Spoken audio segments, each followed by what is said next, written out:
Vijayawada, Budimere and Singh Nagar colony, this area has been affected by this overwhelming floods. I pray the government of India and the Chief Minister Chandrababu Naidu ji will do the most necessary. First, provide the food and water to nearly hundreds of thousands of people and partner with us so that we can rebuild their houses, reconstruct their lives and prevent these floods from happening. Therefore, look at this.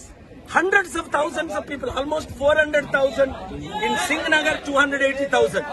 చూడండి విజయవాడలో ఈ రోజు ఈ విధంగా లక్షల మంది ఇల్లు పోగొట్టుకోవడానికి వారి జీవితాలు నాశనం అవడానికి కారణం ఏమిటంటే ఈ బుడిమేరు ఈ గవర్నమెంట్ పాలిటీషియన్స్ కొంతమంది ఆక్యుపై చేసి ఈ బిల్డింగ్లు కట్టడం, దానివల్ల బాంబే కాలనీ ఏంటి, ఇంకొక కాలనీ ఏంటి, పాకిస్తాన్ కాలనీ, ఈ కాలనీలన్నీ ముగిలిపోవడానికి కారణం నిన్న మీరు చూశారు సెప్టెంబర్ 2 మునిగిపోయినంత బస్ స్టాండ్లు కూడా సగం విజయవాడ మునిగిపోయిందని.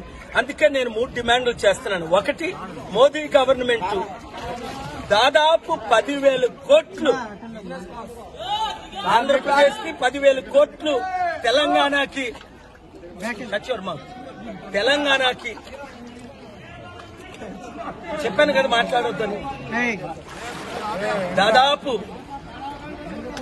ఇమీడియట్ గా ఫండ్స్ రిలీజ్ చేయాలని, ప్రాణాలు పోయిన వాళ్ళకి 1 కోటి రూపాయలు, ప్రాణ హాస్పిటల్లో ఉండి ఎంతో మంది కనీసం ఒక 5-10 లక్షల వాళ్ళకి రిలీజ్ చేయాలని నా కోరిక. అన్నిటికంటే ముఖ్యం ఏంటంటే ఇలాంటి జరగకుండా ఉండాలని ముందే ప్లాన్ చేసుకోవాల్సింది. కానీ ఇంతమంది ముఖ్యమంత్రులు తెలివైన వాళ్ళు ఉన్నారు కానీ ఒకరు కూడా ప్లాన్ చేయలేకపోయారు. నేను ఎవరిని పొలిటికల్ గా ఇప్పుడు క్రిటిసైజ్ చేసే టైం కాదు.